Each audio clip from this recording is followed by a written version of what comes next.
Hello, आज हम बात करेंगे बिहार विधानसभा चुनाव के बारे में, जो कि हाल ही में संपन्न हुआ। 14 नवंबर को उसका रिजल्ट भी आ गया और नॉमिनेशन से लेकर के रिजल्ट आने के दिन तक की 1 महीने का प्रोसीजर रहा। 2 चरणों में इलेक्शंस हुआ, टोटल 243 विधानसभा क्षेत्रों में।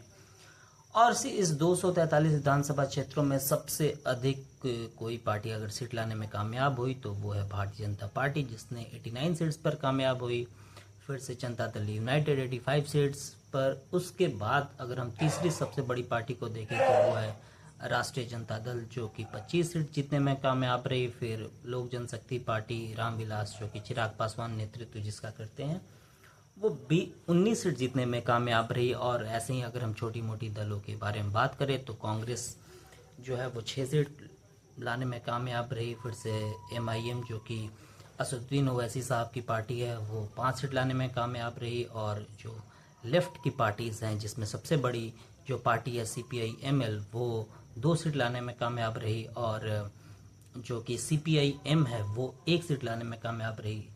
तो ये रहा गूढ़ा गणित कि कौन जीता, कौन हारा, कौन कितने सीटों पर जीता और किसका गठबंधन जीतने में कामयाब रहा। आपको समाचार पत्रों से ये जानकारी मिल ही चुका होगा कि राष्ट्रीय जनतांत्रिक गठबंधन मीन्स NDA वहाँ पर सरकार बनाने में कामयाब हो चुकी है। और आज उन्होंने अपना एक लोकसभा स्पीकर भी चुन लिया है प्रेम कुमार के रूप में। प्रेम कुमार को, जैसे कि आप अगर नहीं जानते हैं तो मैं आपको बता दूं कि वो गया टाउन से लगातार कई बार से, लगभग 6 या 7 बार से लगातार वो विधायक रहे हैं। और गया टाउन में उनकी अपनी ज़बरदस्त पकड़ है, इसी के कारण है। और काफ़ी वरिष्ठ भी हैं।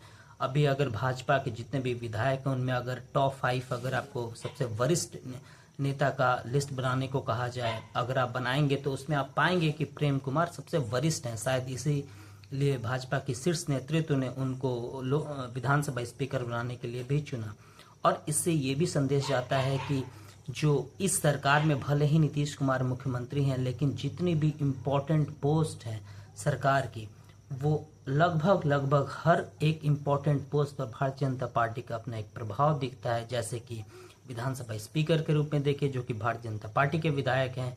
फिर से गृह मंत्रालय को देखिए तो पिछले जो 20 साल में 2005 से अगर मुख्यमंत्री बने थे नीतीश कुमार, तो वो अगर राष्ट्रीय जनतांत्रिक गठबंधन के साथ अगर वो सरकार चलाए थे या महागठबंधन के साथ मीन्स राजद और कांग्रेस के साथ, तो इस समय वो गृह मंत्रालय अपने पास ही रखे थे। लेकिन इस बार पहली बार ऐसा हुआ है कि गृह मंत्रालय उनको छोड़ना पड़ा। और सम्राट चौधरी, जो कि पहले बिहार भारतीय जनता पार्टी के अध्यक्ष भी थे और पिछली सरकार में उप मुख्यमंत्री भी थे, इस सरकार में भी उप मुख्यमंत्री है, लेकिन उनमें जो खास फेरबदल हुई है वो ये है कि उनको इस बार गृह मंत्रालय दिया गया है।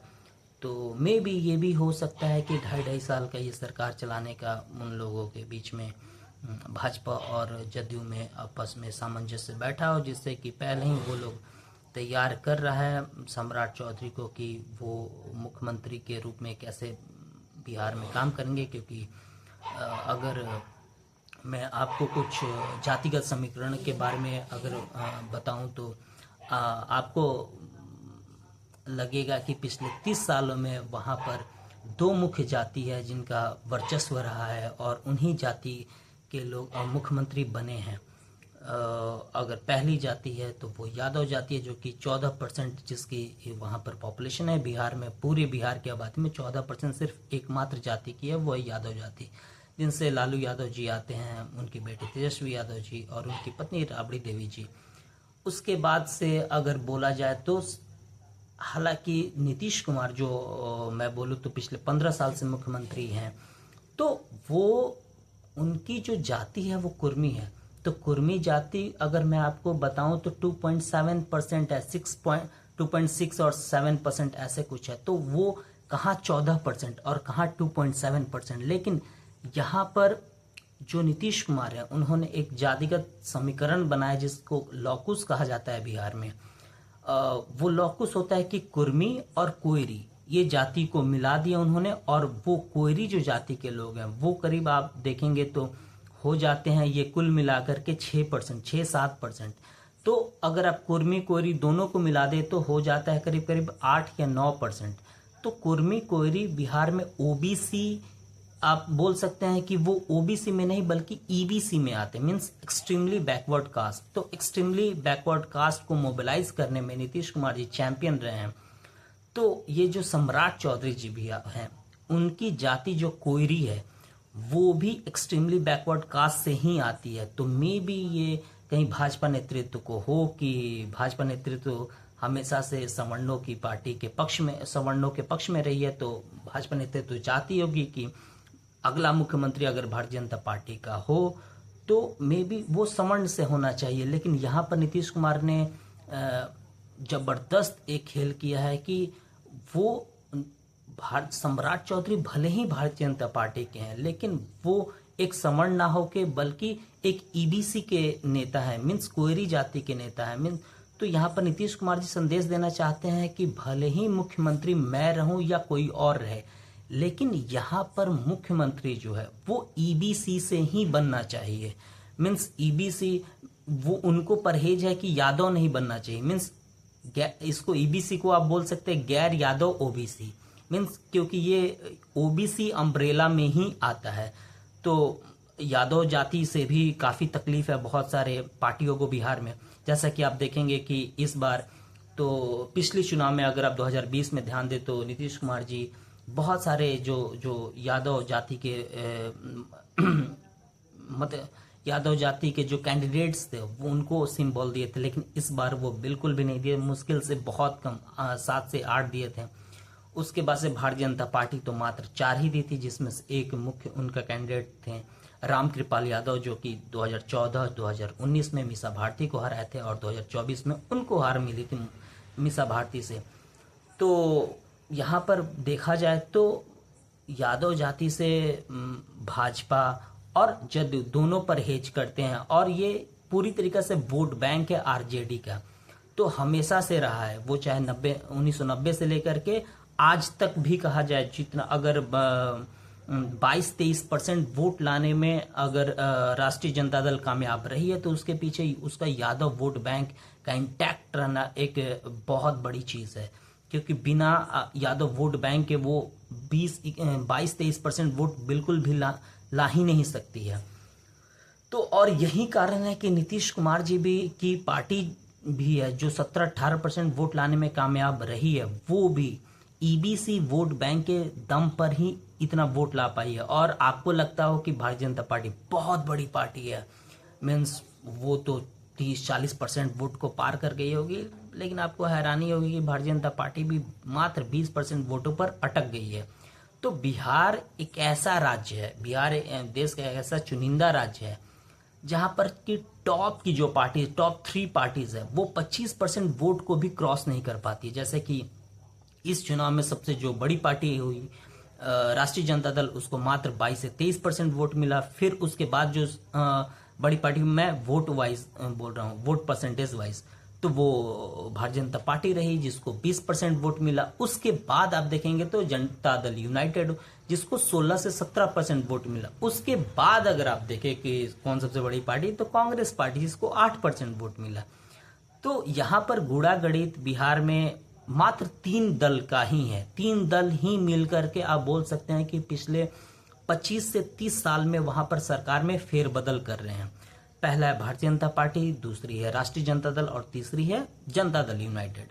तो जब भी भारतीय जनता पार्टी और जनता दल यूनाइटेड मिलती हैं तो इनका सरकार बनता है, और जब भी जनता दल यूनाइटेड और राष्ट्रीय जनता दल मिलती हैं तो उनका सरकार बनता है। इसको आप देख सकते हैं 2015 के विधानसभा चुनाव में।